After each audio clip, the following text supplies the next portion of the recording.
तारीख के अब मायने बदल चुके हैं। 11 मार्च 2024 को केंद्र सरकार ने CAA कानून को लागू कर दिया।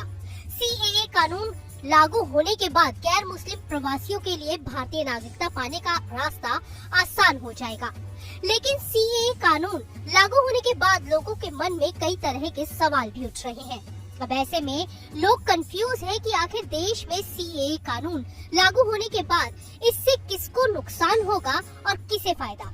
CAA लागू होने के बाद सबसे बड़ा और सबसे अहम सवाल ये उठता है कि अब इस कानून के जरिए किसे भारत की नागरिकता मिलेगी। तो आपको बता दें कि CAA के जरिए भारत के 3 पड़ोसी देश से आए हिंदुओं, सिखों यानी गैर मुस्लिम शरणार्थियों को भारतीय नागरिकता दी जाएगी।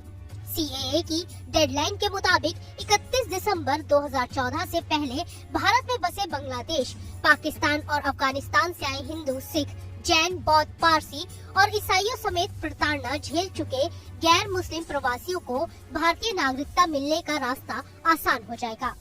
ऐसा नहीं है कि CAA के तहत दुनिया के किसी भी देश से आए गैर मुस्लिम शरणार्थियों को भारत की नागरिकता मिल जाएगी, बल्कि इस कानून के तहत केवल पाकिस्तान, बांग्लादेश और अफगानिस्तान के शरणार्थियों को ही भारतीय नागरिकता दी जाएगी। नागरिकता संशोधन कानून को लेकर लोगों के मन में एक कंफ्यूजन भी है और वो है CAA आने से मुस्लिम समाज के लोगों की नागरिकता छीन ली जाएगी। उन लोगों की नागरिकता चली जाएगी जो दूसरे देश से आकर भारत में बसे हैं, जो कि पूरी तरह बेबुनियाद है। सच्चाई इसके बिल्कुल विपरीत है। CAA गैर मुस्लिम पड़ोसी मुल्क के शरणार्थियों को भारतीय नागरिकता देने वाला कानून है।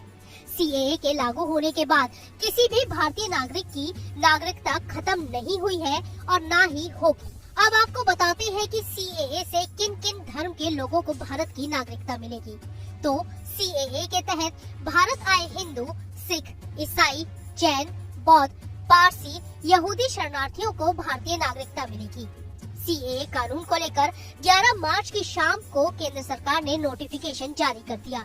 हालांकि कांग्रेस पार्टी समेत दूसरे विपक्षी दल भी मोदी सरकार की आलोचना कर रहे हैं। विपक्षी सरकार पर एक के बाद एक सवालों के तीर चलाते हुए पूछ रहे हैं कि आखिर इसे लागू करने में इतना समय क्यों लग गया, और अगर लागू भी किया तो लोकसभा चुनाव से ठीक पहले इसे लागू करने की क्या जरूरत थी। कांग्रेस ने आरोप लगाया है कि नियमों को अधिसूचित करने का समय स्पष्ट रूप से आगामी लोकसभा चुनाव, खासकर पश्चिम बंगाल और असम में ध्रुवीकरण करने के लिहाज से तय किया गया है। केरल के मुख्यमंत्री पिनराई विजयन ने CAA को सांप्रदायिक रूप से विभाजनकारी कानून बताया है और कहा है कि CAA को केरल में लागू नहीं किया जाएगा। वहीं उत्तर प्रदेश सरकार में मंत्री OP राजभर ने कहा कि विपक्ष के लोग मुसलमान भाइयों को गुमराह कर रहे हैं, जबकि इस कानून से उनका कोई लेना देना नहीं है। 3 देशों से आए हुए 6 गैर मुस्लिम वर्गों के लोगों को भारत की नागरिकता देने का ये कानून है। CAA नोटिफिकेशन में नागरिकता के लिए आवेदन करने के संबंध में नियमों की सूची भी जारी कर दी गई है। CAA के लिए पूरी प्रक्रिया ऑनलाइन होगी। इसके लिए ऑनलाइन पोर्टल भी तैयार किया गया है। इस पोर्टल में बाहर से आए लोगों को रजिस्ट्रेशन करना होगा। रजिस्ट्रेशन कराने वाले लोगों को ये भी बताना होगा कि उन्होंने भारत में एंट्री कब ली थी। इसके बाद जरूरी जांच पड़ताल की जाएगी और फिर उन आवेदकों को भारत की नागरिकता मिल जाएगी।